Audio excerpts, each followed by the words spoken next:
E à tarde diria: ah, quem me dera ver amanhã, pelo pasmo do vosso coração, com que pasmarei, e pelo que vereis com os vossos olhos. Isso está em Devarim 38, 37, 62 a 67. Moshe, ele predisse o que iria acontecer com o seu povo, o espalhamento do povo sobre todas as nações. E lá em Devarim 28, 64 nos diz: e o Senhor vos espalhará entre todos os povos, desde uma extremidade da terra até a outra. E demais disto também, estando eles na terra dos seus inimigos, o Eterno diz: não os rejeitarei, e nem me enfadarei deles para consumi-los. Alguns acham, porque o Eterno, o tempo dos judeus chegou ao fim, no período do ano 33, eles acham que o Eterno agora rejeitou o povo judeu como nação. Não, prezados telespectadores, em hipótese alguma. Aqui está a prova disso no próprio versículo. Antes, o Eterno disse em Vaikra, Levíticos 26, 44 e 45, quando o Eterno disse: antes, por amor deles, me lembrarei do concerto com seus antepassados. E o Eterno disse: ouvi a palavra do Senhor, ó nações, anunciai nas ilhas de longe e dizei: aquele que espalhou a Israel, ele também congregará e o guardará como pastor ao seu rebanho. Ainda que estivesse muito longe, nas longínquas terras do mar, eles seriam reunidos. E no verso 7 nós lemos: cantai sobre Jacó com alegria, e exultai por causa do chefe das nações. Proclamai, cantai louvores e dizei: salva, Senhor, o teu povo e o resto de Israel, o remanescente de Israel. E eis que os trarei da terra do norte, e os congregarei aqui nas extremidades da terra. Aqui destas passagens da palavra do Eterno, prezado telespectador, parece claro que o Eterno que espalhou, ele o fez por uma providência de Elohim. Ele diz que, muito embora esta passagem bem conhecida dos profetas, como Jeremias, tem uma aplicação espiritual bem definida, nós não podemos passar por alto que ela se refere primeiramente ao retorno.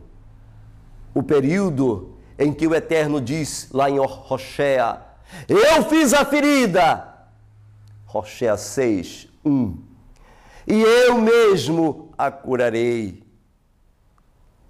Porquanto, ali está escrito: eis que dias, diz o Senhor, vem, em que nunca mais se dirá: vive o Senhor que fez subir os filhos de Israel do Egito, mas vive o Senhor que fez subir os filhos de Israel da terra do norte e de todas as terras por qual o Eterno havia espalhado, porque eu os farei voltar à sua terra. Eu os farei a voltar à terra que dei aos seus pais. Jeremias 16, 14 a 16 mostra esta profecia, querido telespectador. Muitos estudiosos da palavra do Eterno declaram que os antigos profetas predisseram este magnífico acontecimento. E em consequência disso, nós somos compelidos a examinar algumas passagens. Por exemplo, em Jeremias 30, Jeremias 30, versículo 3, nós temos: porque eis que vem dias, diz o Senhor, em que mudarei a sorte do meu povo, Israel, Judá, falo-eis voltar para a terra que dei aos seus pais, e a possuirão novamente. Nós vemos aqui que o povo de Israel foi espalhado, tanto Israel como Judá. Aqui são mencionados na passagem acima. Somente Judá e um punhado de levitas é que retornaram da Babilônia. E agora, se você vê isto em Esdras 2, versículo 1, você acompanha exatamente em Amós 9, 14 e 15, quando o Eterno diz: mudarei a sorte do meu povo. Israel, e reedificarão as cidades assoladas, e nelas habitarão novamente. Plantarão vinhas, beberão do seu fruto, pomares, e colherão e comerão os frutos. Plantá-lo-eis. Nossa, que magnífica promessa que o Eterno fez novamente ao seu povo. A intenção exatamente da palavra do Eterno, prezado telespectador, era mostrar que o Eterno de Israel, o Senhor dos exércitos, o Senhor vos espalhará. Assim diz a palavra do Eterno, que a iniciativa, o qual o Eterno executou pelo espalhamento dele sobre todas as nações. É exatamente por quê? Porque eles não cumpriram o seu pacto com Adonai. Eles não fizeram, eles não tentaram, eles não foram luz para os gentios como o Eterno então queria. E então o Eterno tinha um propósito. O propósito, o plano B, a luz para os gentios, que o Eterno agora iria fazer com que eles fossem, era espalhando eles por todas as nações da face da terra. Por isso que Devarim, em Deuteronômio, exatamente 28, versículo 64, nos é dito: e eu, o Senhor, espalharei vocês entre os povos, desde uma extremidade da terra até a outra.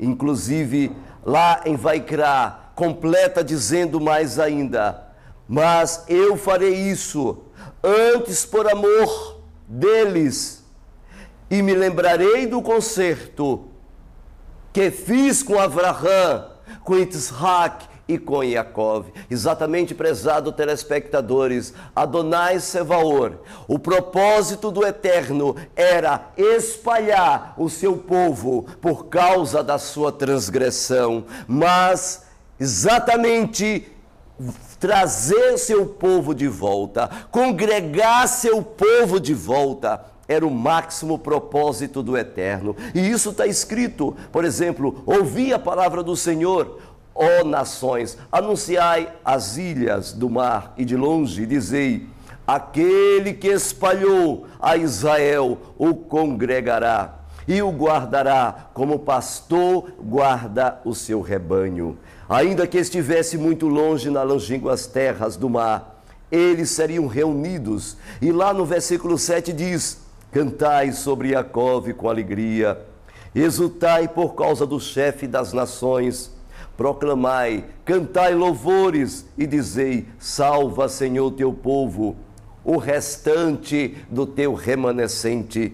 Porque várias passagens da palavra do Eterno, da Taná, dos quetuvinhos, dos profetas, mostram claramente que o Eterno iria congregar novamente Israel, iria trazer a sua terra, prezados telespectadores e ouvintes. E por incrível que pareça, nós percebemos que, através dos séculos, este povo que foi espalhado, este povo que saiu do Egito, este povo que subiu da terra do norte, agora o Eterno diz que traria a casa de seus pais novamente. Quem poderá cumprir isto, senão o Todo-Poderoso? Isto mostra que existe um poder por detrás da profecia, porque a profecia o Eterno falou e ela se cumpre. Mostra que Adonai invisível está por detrás das mãos das nações e faz cumprir suas palavras. Em Emiarro, Jeremias 30, versículo 3 diz: porque eis que vem dias, diz o Senhor, que eu mudarei a sorte do meu povo. Eu fiz a ferida, mas eu mesmo sararei. Por incrível que pareça, eu faluzei voltar à terra que dei a seus pais por herança, e eles a possuirão, tanto Israel, prezados telespectadores, como Judá. Exatamente, tanto Israel como Judá. Ali está descrito que eles reedificariam suas casas novamente, pomares, e comeriam dos seus frutos, porque em Amós, exatamente 9, 14 e 15 nos diz: plantá-los-ei na sua terra, e desta terra que lhes deis, jamais serão arrancados novamente. Ali nós temos essa descrição, porque nós temos visto que Israel, uma terra que não tinha esperança, que tinha se secado a sua esperança. Mas de repente, no auge da perseguição deste povo, exatamente quando este povo estava indo para a Espanha, o povo de Israel, ali dentro da Espanha, prezados telespectadores, foram, através da Inquisição, destruídos aos milhares. Aproximadamente, somente em um mês, 150 mil mortos pelas mãos do Papa, através do seu inquisidor Torquemada. O rei da Espanha, então, deu um prazo para que os judeus se retirassem das suas terras. E então os judeus que fizeram riquezas e que gozaram durante algum tempo uma certa tranquilidade, agora eles são incumbidos a se retirar das terras da Espanha. E por incrível que pareça, os prezados telespectadores, metade dos judeus que estavam na Espanha, os sefaradi, foram para África, e a outra metade foram para Portugal. E por incrível que pareça, os sefaradis, oriundo de Israel, ali dentro da Espanha, indo para Portugal, pouco tempo eles gozaram de tranquilidade em Portugal, quando o rei Dom Manuel se apaixonou por uma moça e os padres disseram: olha, nós conseguiremos fazer o casamento com uma condição, que você nos dê autorização para matar os judeus aqui dentro de Portugal. E por incrível que pareça, começou a matança. Somente em um dia mataram-se 1.500 judeus e eles foram forçados a se tornar cristãos novos, a se converter para o cristianismo sob pena de morte, sobre uma pena de uma destruição terrível, prezados telespectadores. E por incrível que pareça, dentre aqueles que saíram lá da Espanha, entre estes estava a família Abravanel, que era a família de Silvio Santos, prezados telespectadores. E o pai, os antepassados de Silvio Santos, os seus avós, também financiou mecanismo, meios para que descobrissem terras. Quando o rei expulsou exatamente as famílias da Espanha, eles disseram para a família Abravanel: olha, o teu povo vai ser expulso, você não, você fica. E então eles disseram: olha, se meu povo vai,